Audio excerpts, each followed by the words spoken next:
एक गुप्त नवरात्रि क्या है? हम इस पे कुछ जानना चाहते हैं। मित्रों, ये सनातन धर्म है। आत्म जागरण के लिए अनंत विधियों में से एक विधि हमारे ऋषि मनीषियों ने हर 3 महीने पे 7 दिन और 9 दिन के लिए अन्न त्याग की व्यवस्था की थी कि हर 3 महीने पे तू जरा अन्न को छोड़ के देख।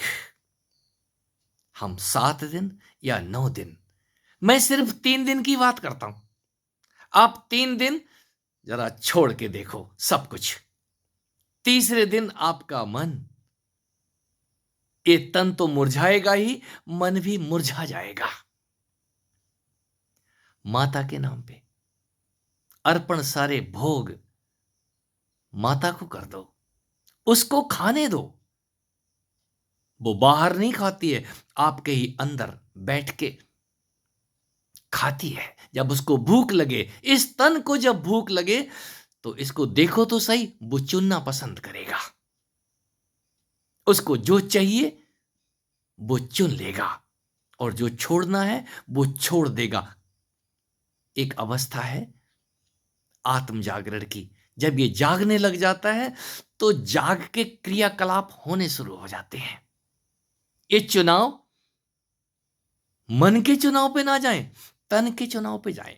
तन को भूख लगे तो आप खाना दें, या तन अपने आप ही खाना ढूंढ लेगा।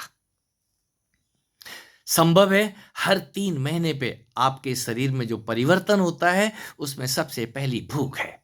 आपका तन आपके जो खाने पीने का सामान है उसमें से चूजी हो जाता है। ये वर्षा काल शुरू हो रहा है, और वर्षा काल में खान पान यदि आपका अस्त व्यस्त है तो आप बीमार तो होंगे ही, साथ में वो आत्म जागरण के सूत्रों से भी चूक जाएंगे। ये गुप्त गुप्त नवरात्रे हमारे बहुत कुछ सिखा के जाते हैं। हर 3 महीने पे हमने अपने खान पान पे ध्यान देने की बात कही है। इन दिनों यदि संभव है तो आप कुछ दिन के लिए, 7 दिन या 9 दिन या 3 दिन ही सही, एक टाइम फल आहार पे आ जाएं, फलों पे आ जाएं, जल पे आ जाएं। और मैं तो इतना ही कहूंगा, यदि आप कुछ नहीं भी खाते हैं, सिर्फ पानी पे आ जाएं। ये शरीर वॉश आउट करता है अपने अंदर से जो पॉइजन आपने 3 महीने में खा खा के इकट्ठा कर लिए हैं। कम से कम 3 दिन 7 दिन के लिए उनको डिटॉक्सिनेट करें। ये तन अपने आप ही आयाम बदलता है। मेरा हर 3 महीने पे खाने का रिदम बदलता है। मैं बरसात में, लोग बोलते हैं गुड़ नहीं खाना चाहिए, मैं बरसात शुरू होते ही गुड़ खाना शुरू कर देता हूं। एक टाइम मैं गुड़ खाता हूं, गुड़ से रोटी खाता हूं। और बहुत कुछ ऐसा होता है जो बताना अच्छा नहीं है।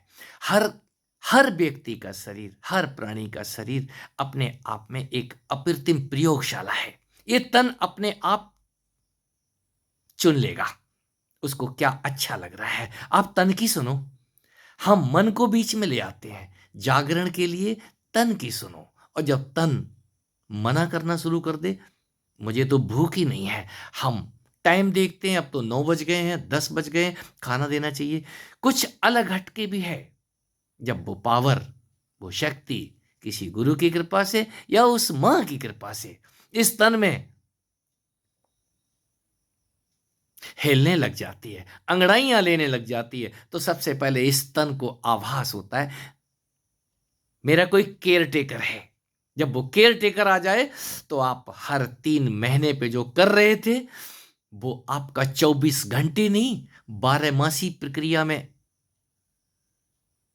अपने आप होना शुरू हो जाएगा। एक बार आप जाग गए तो आपके 3 महीने जो आप अभी तक करते आ रहे हैं, हर 3 महीने पे, हर 6 महीने पे, आपकी तपस्या सफल हुई। जिस दिन आपका ये तन जागना शुरू करता है तो आपके ही तन में हलचल होती है। हमारा तन 4 बजे उठ के बैठ जाता है, फिर अपने आप ही ध्यान होता है, अपने आप ही मुद्राएं बनती हैं, अपने आप ही शरीर पे खुजली होनी शुरू हो जाती है और अपने आप ही फिर नींद भी आ जाती है। सब कुछ हमारे किए से बाहर हो गया है। भूख भी हमारे नियंत्रण में नहीं है। बहुत सारी सखियां, एक दो नहीं, बहुत सारे मित्र आज गवाही देते हैं, ऐसा बहुत कुछ होता है। ऐसा समझिए कि आपके वो 3 महीने का जागरण सफल हुआ है। अब आपको आगे अलग से जागने की जरूरत नहीं है। आप 24 घंटे आप अपने तन के साथ होके देखिए। यदि 24 घंटे नहीं हो सकते हैं तो कम से कम आप उस हलचल के टाइम पे थोड़े से जाग जाइए। आपको जगाने वाला, आपको वो जगाने वाली, मैं उसी को मां कहता हूं। वो अनंत हस्ता आपको अनंत हाथों से थामे हुए घूमती है और उसका प्रकट स्वरूप ये तन है। इस तन को जगाने के लिए हमने ये गुप्त नवरात्रों की व्यवस्था की है। कम से कम 7 से 9 दिन हर 3 महीने पे आप, जब तक आप पूर्ण रूपेण जाग नहीं जाती तब तक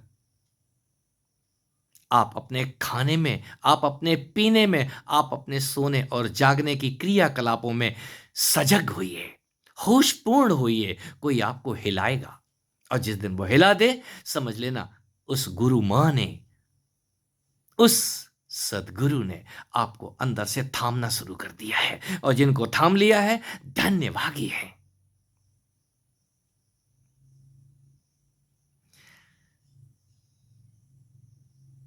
मेरी शुभकामनाएं हैं